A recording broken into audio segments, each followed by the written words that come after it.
The Colorado Buffaloes have officially kicked off their season with a bang, taking on the North Dakota State Bison in a thrilling season opener. After a grueling full training camp filled with hard work, passion, and a commitment to improving on both sides of the ball, the Buffs hit the field at Folsom with new players who joined in the winter and summer, determined to define their team identity. In today's video, we're breaking down the good, the bad, and the ugly from this first important win. We'll dive into how Colorado's offseason goals of protecting the quarterback, running the football, and shoring up the front seven on defense played out on the field. Congratulations to the Buffaloes on their first victory, and a big shout out to the Bison for coming to Folsom Field and giving it everything. If you're pumped for more post-game breakdowns like this, make sure to hit that like button and subscribe. Let's jump into it. This is Plummer Football, because there is only one way to succeed at anything, and that is to give it everything.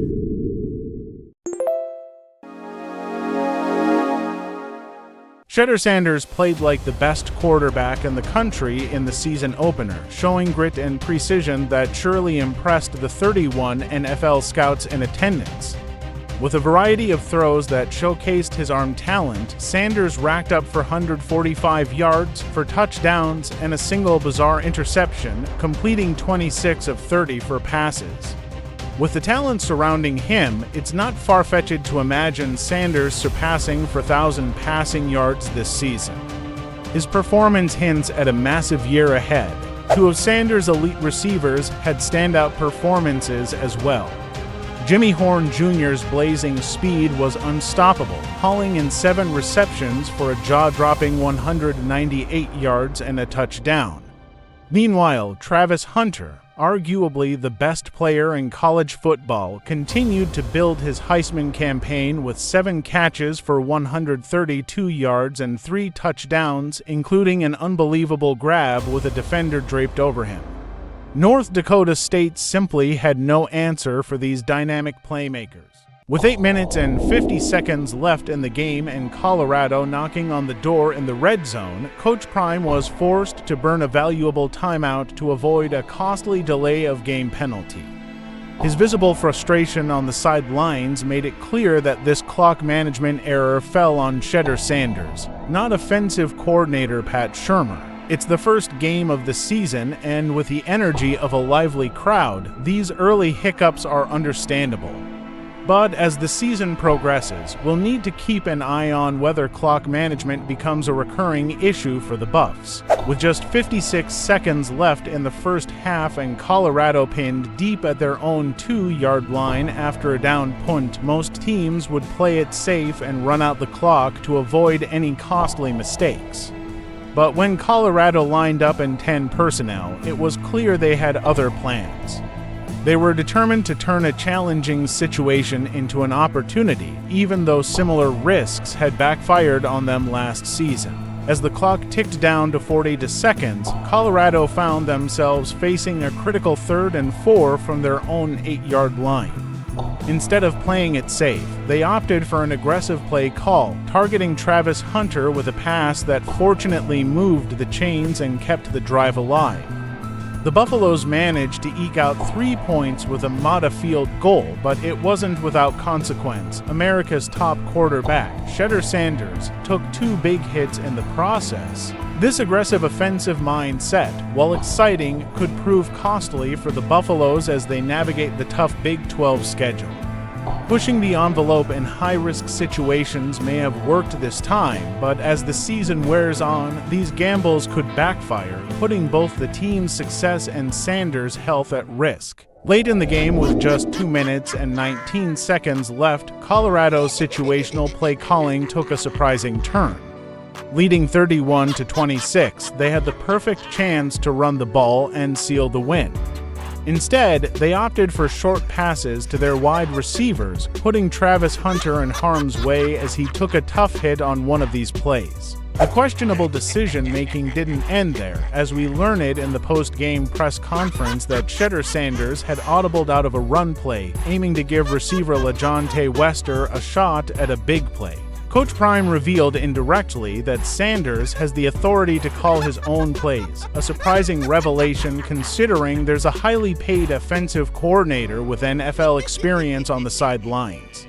When pressed on why they didn't just run the ball, Coach Prime explained that they were taking what the defense gave them, referring to a cover zero look from the Bison's defense. While this might have been a smart read, the bigger picture was missed. Colorado had the chance to secure the win, but instead gave their opponent a dangerous opportunity, which fell just 4 yards short of victory. So, what do you think? Should Shedeur Sanders be calling his own plays, especially in critical moments like this? Drop your thoughts in the comments below. In 2023, Colorado's offensive line was a major concern, giving up a staggering 50 sacks. Addressing this weakness became the top priority in the offseason, and Coach Prime made sure to overhaul the entire line. The Buffaloes brought in America's top-ranked offensive tackle straight out of high school, signaling a commitment to building from the ground up. The transfer portal also played a crucial role, adding to powerhouse players in Khalil Benson from Indiana and Justin Myers from Texas El Paso. Additionally, Tyler Brown, ASWAC All-American, followed Coach Prime from Jackson State, bringing experience and a winning mentality to the line.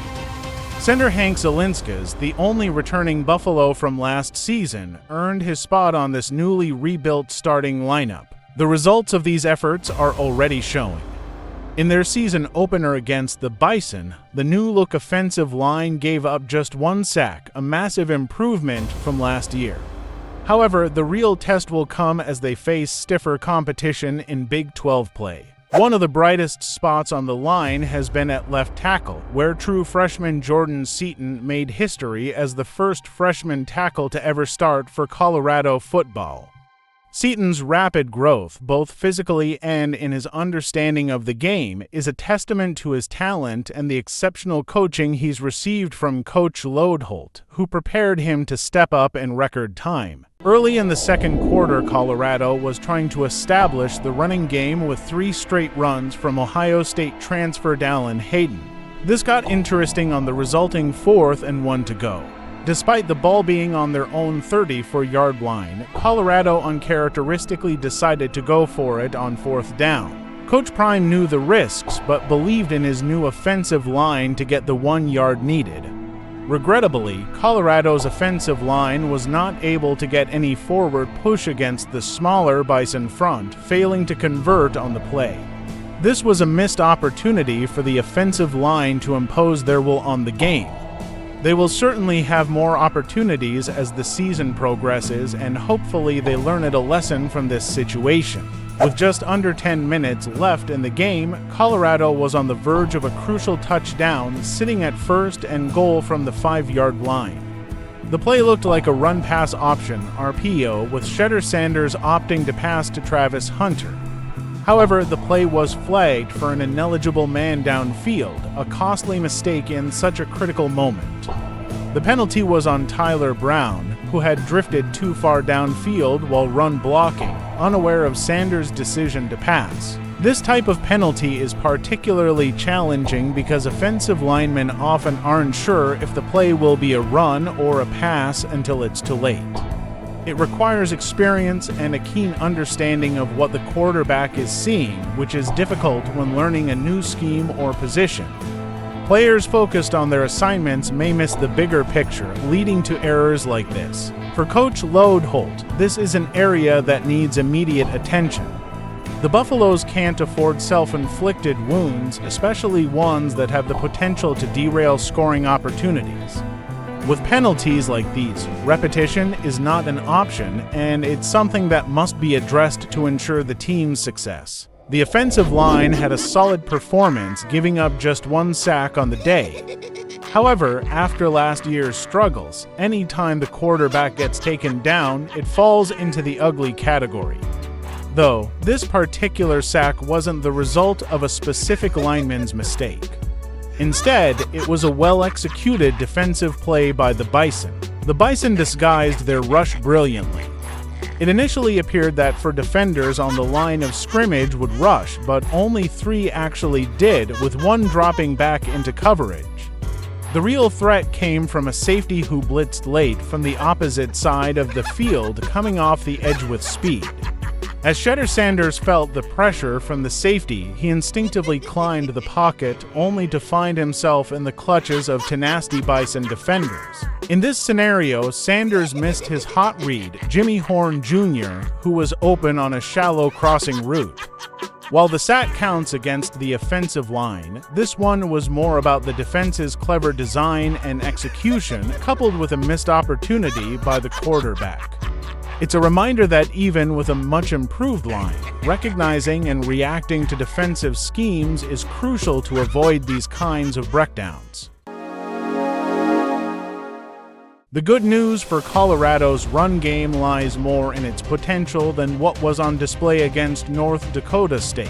Plummer football has high hopes for the group of running backs assembled through both high school recruiting and the transfer portal. These additions have brought quality depth and talent to the Buffalo's backfield. One standout is Dallin Hayden. Though not the biggest back, Hayden runs with a surprising amount of power, making him a force to be reckoned with despite his size, a quality that caught Ohio State's attention when he was coming out of high school. During the game against the Bison, Hayden showcased his toughness on a 14-yard pass catch out of the backfield, demonstrating how difficult he is to bring down thanks to his strength and exceptional balance. But Hayden's impact wasn't limited to his running. He also made a crucial block that allowed Shedeur Sanders to connect with Jimmy Horn Jr. for a 69-yard touchdown. This kind of versatility, combining power running with the ability to protect the quarterback, shows why there's so much optimism about Colorado's run game moving forward. Colorado managed to rush for only 59 total yards against North Dakota State, a figure that simply won't cut it if they aim to compete for the Big 12 title. To be a serious contender, that number needs to rise to around 150 yards per game, which is achievable with a stronger commitment to the run game. However, the question arises, does Coach Prime trust the ball in the hands of Shedeur Sanders too much? Charlie Offerdahl got the start at running back, a remarkable achievement for a former walk-on who's had to battle against some highly talented athletes. Offerdahl carried the ball 5 times, while backup Dallin Hayden took 9 carries. These stats offer a glimpse into the coaching staff's mindset. Typically, coaches rely more on their top players when the game is on the line, and in this case, Colorado leaned on Hayden when the pressure mounted. So, why not start Hayden? No offense to Offerdahl, he's clearly a capable running back with a role to play, but Hayden brings more experience, better pass protection, and superior physical gifts to the field. This raises a critical question. Is Coach Prime more focused on winning football games or winning sentimental battles? If the goal is to win championships, putting the best players on the field from the start is crucial, and Hayden has shown he might be that guy for Colorado's run game. In the post-game press conference, Shedeur Sanders expressed feeling disrespected by the Bison's decision to play a cover 0 defense against his offense. But the real disrespect may have been Colorado's choice to pass the ball at a crucial moment in the game, a moment that belonged to the offensive line and the running backs. By choosing to pass late in the game, Colorado risked throwing away their hard-fought lead, giving North Dakota State a mathematical chance to come into Folsom Field and pull off a shocking upset. This was the perfect time to rely on the ground game to unleash Offerdahl, Hayden, Augustave, Welch, and Hood. Yet, instead of trusting the running backs to grind down the clock and secure the win, Colorado chose a different path, nearly blowing the game in the process. This decision highlights a critical area for reflection. In situations like this, when controlling the clock and maintaining possession are paramount, leaning on the run game is often the safer, smarter choice. Colorado's near miss serves as a reminder that sometimes the best way to protect a lead is to put the game in the hands of the running backs and the offensive line, letting the dogs up front do what they do best.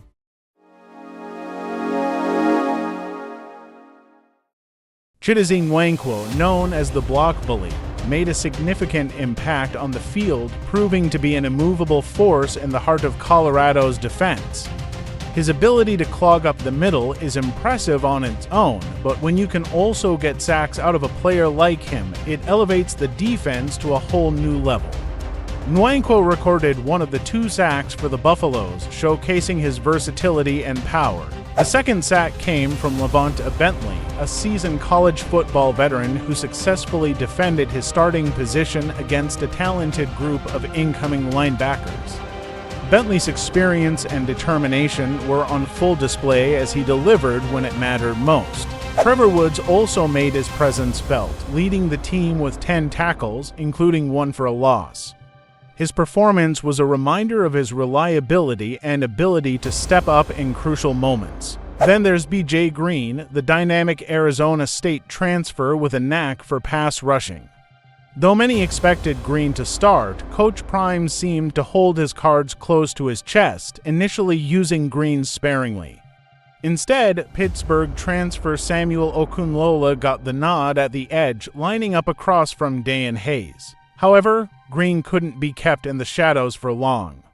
When he did get his chance, he made the most of it, recording a 7-yard tackle for loss, proving that his impact is undeniable whenever he's on the field. On just the second play of the game, Trevor Woods found himself in a tough one-on-one situation with the Bison's running back, who executed a Texas route out of the backfield. Unfortunately, Woods was beaten badly, looking painfully slow as he chased the running back down the field. It took 48 yards before McKinney finally brought him down. This exposed a potential weakness in Colorado's defense that teams will likely try to exploit moving forward. How defensive coordinator Robert Livingston addresses this and which combination of linebackers he chooses to counter it will be something to keep an eye on. Early in the game, the Buffaloes struggled to get off the field on 3rd down, largely due to self-inflicted penalties that kept giving the Bison more opportunities to extend their drives. The trouble began in the first quarter when Torrin Carter drew a 15-yard personal foul penalty for getting his hands too high in the head area of his opponent. The second quarter saw Dayan Hayes line up in the neutral zone, resulting in a 5-yard offside penalty that was entirely avoidable. And just when you thought things couldn't get worse, Shiloh Sanders, known as the Headache Gang's CEO, lived up to his nickname, giving Coach Prime a literal headache with a late hit that added another 15 yards to the Bison's advantage. If you watch Well Off Media regularly, you know how much Coach Prime stresses the importance of discipline and avoiding these types of costly mistakes. But how can he drive the point home even more effectively? We want to hear from you. Comment below with your thoughts and possible solutions. The North Dakota State Bison came into Folsom Field and collectively ran for 157 yards, a concerning figure for Colorado's revamped front 7 on defense. Most of the damage was done by the Bison's quarterback, Cam Miller, who consistently capitalized on open running lanes throughout the game. What's even more troubling is that Colorado's defense failed to make effective adjustments, as evidenced by a late touchdown where Miller once again took advantage of a wide-open field. The secondary had their backs turned, chasing receivers and man coverage, leaving Miller with a clear path to the end zone.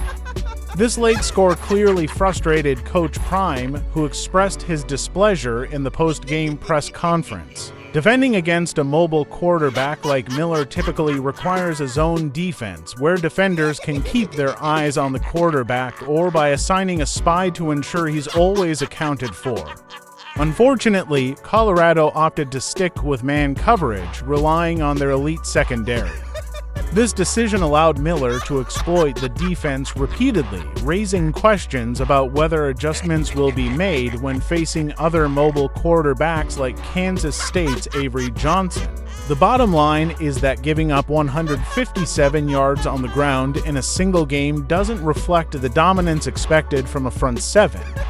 Colorado has the potential to be dominant, but they'll need to ensure they have the right players and the right schemes to maximize their chances of success. The Bison game served as a wake-up call, and how the Buffaloes respond will be crucial as they move forward in the season. Thanks for tuning in. If you enjoyed this video, don't forget to hit the like button and subscribe for more content like this. Drop a comment below with your thoughts or questions. We would love to hear from you, and as always, give it everything.